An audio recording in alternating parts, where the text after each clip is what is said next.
Welcome to the Spirit Room. This podcast is a gathering place for people in search of personal growth and life's higher meaning. I'm your host, Mike Consul. I also invite you to spend time on the Spirit Room website, where you'll find headlines about religion, spirituality, psychology, and the New Age movement. Just go to thespiritroom.org. I've been a vegetarian for more than 30 years. I got started with it at the end of college. I was reading a lot about Hinduism and Zen and Buddhism and Taoism, and even followed a couple of Indian gurus for a while. And I finally made that decision to go vegetarian based on several factors. I come to it in part because I had three older sisters, two of which were vegetarians, and so we grew up with my mom putting a lot of non-meat items on the table, partly to accommodate my sisters, but also because my dad was a school teacher raising 7 children, and you don't put a lot of meat on the table, certainly not red meat at that time, on a school teacher's salary. So, a lot of pasta, being an Italian family. Before I go on with this argument I'm about to make, let's be clear about what a vegetarian is. That means no eating of meat or fish.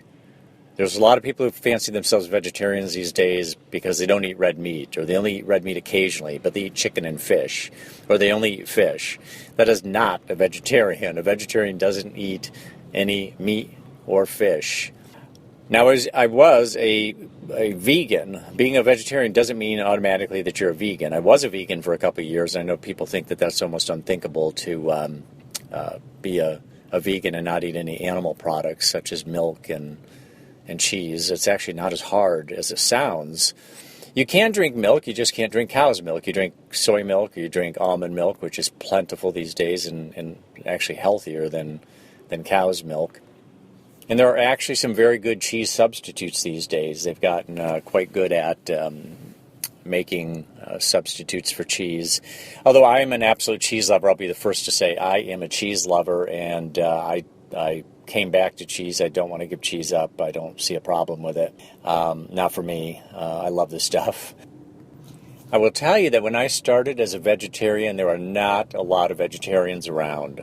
And after I graduated from Arizona State University, where I got started with vegetarianism, I moved to rural Arizona, the Verde Valley area, and for a while I lived in a little town called Rimrock, Arizona. And I got to tell you, I'd go into restaurants and there would not be a single vegetarian item on the menu. I would end up ordering a BLT and telling them to hold the bacon, and you can imagine the looks I got. You know, it just was not manly to be a vegetarian. Nowadays, there's a lot of people who are vegetarians, and as I indicated earlier, a lot of people who pretend to be vegetarians. They at least are eating more healthy, even if they are a faux vegetarian. So I get asked pretty regularly, why did you decide to become a vegetarian? And way back when I got started, as I said more than 30 years ago, it was for spiritual reasons. But I also tell people I've always been into physical fitness, into good health, and eating a lot of saturated fat is just not good for the body. It's not good for the arteries. Atherosclerosis can be a result of that, hardening of the arteries, and so on. But since those days, I've got other reasons that have accumulated over time. I mean, for example, environmental reasons. The use of land to have cattle grazing by the millions around the world, that's just a formula for pollution of rivers and streams.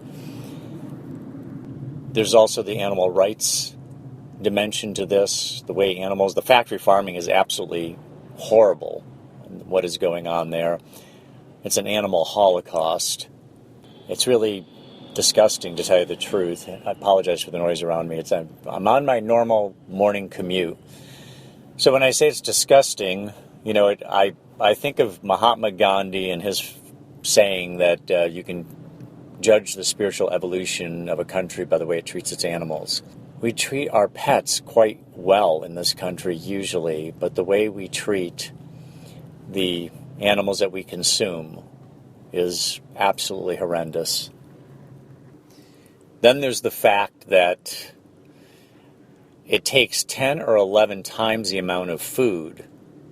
10 or 11 times the amount of food is fed to the animal than you get out of the animal. In other words, you'd have to produce 1 pound of beef or chicken, you feed that chicken or that cow 10 pounds of produce or crops.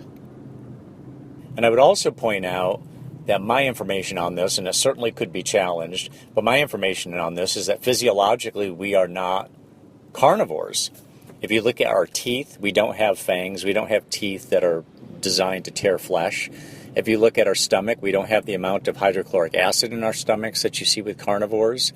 We also have a very long digestive tract, and carnivores tend to have a very short digestive tract because meat will putrefy in the body and will cause problems. It will toxify the body.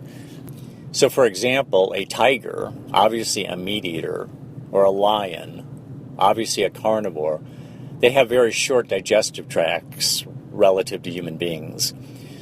And the fact that a human being has such a long digestive tract indicates that we are really designed to be eating plant food, a plant-based diet. And the Bible still, even though it's been edited at the ecumenical councils over the years, still has references to vegetarianism. Right in Genesis, there's references to, at least one reference to vegetarianism, talking about the fruits and the trees and the plants, and to you they shall be your meat. It's gotten interpreted in various ways by people who insist that there's nothing wrong with eating meat, but nonetheless, my understanding is the ecumenical councils took many references to vegetarianism out of the Bible.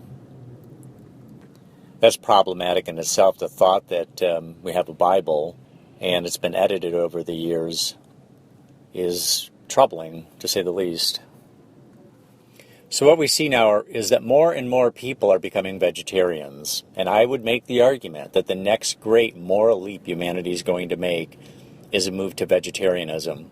Just as today we look at cannibalism as something barbaric, one day we will look at the eating of meat, at least the eating of meat in the way we do it today with factory farming and the mass slaughtering of these animals and the way meat is handled.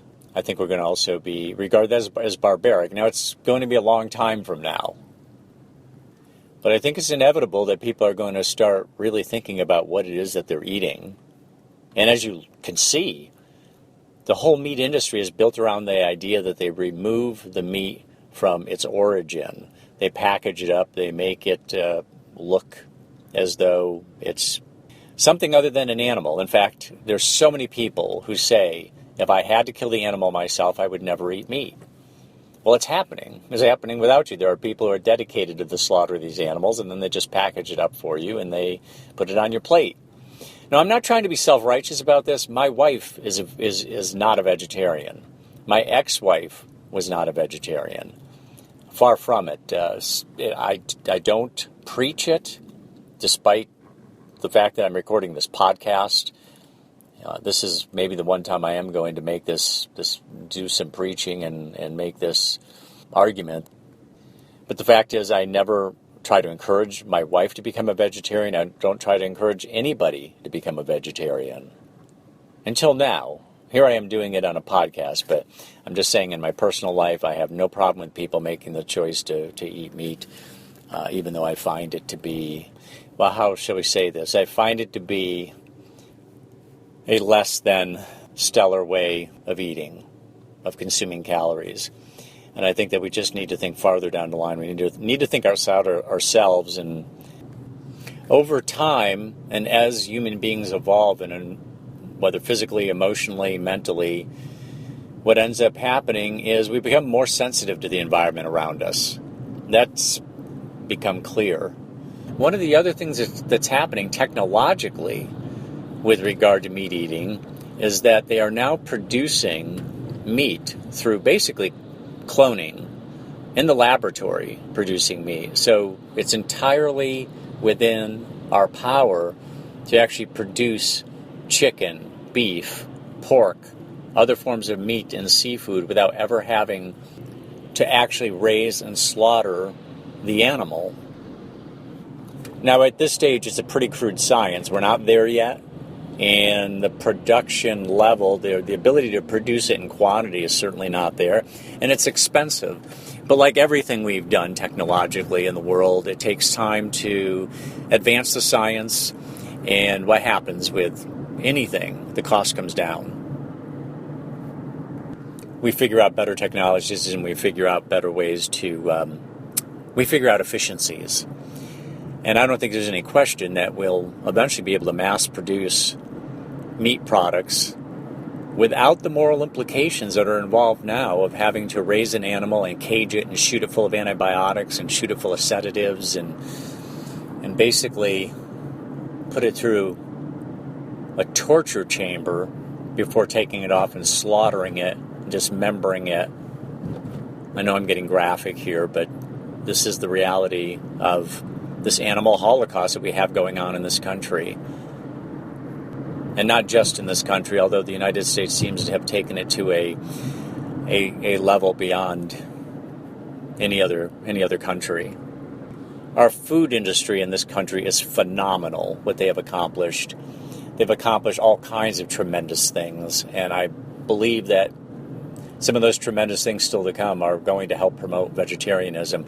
Given the option between eating meat without any moral implications associated with it versus a slaughtered animal, I think people are going to move over to something from the laboratory rather than from the factory. We are better than this. We shouldn't be eating meat. We shouldn't be slaughtering animals by the millions as we do today.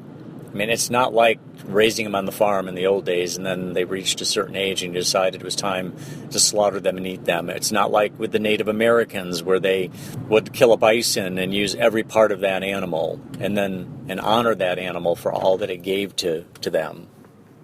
What we are doing today is worlds apart from that. If we become vegetarians, we will be healthier. There'll be a greater abundance of food. Our natural environment will be healthier, and our conscience will be clear. It's not going to happen in my lifetime, and probably not in yours, even if you're quite a young man or woman.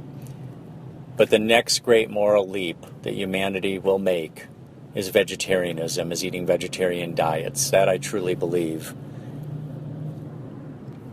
But like great leaps of any kind, it's going to take a good deal of time before we reach that point. But it is in motion, and you see it happening. Believe me, from the time I became a vegetarian till today, those 30-plus years, tremendous amount has changed.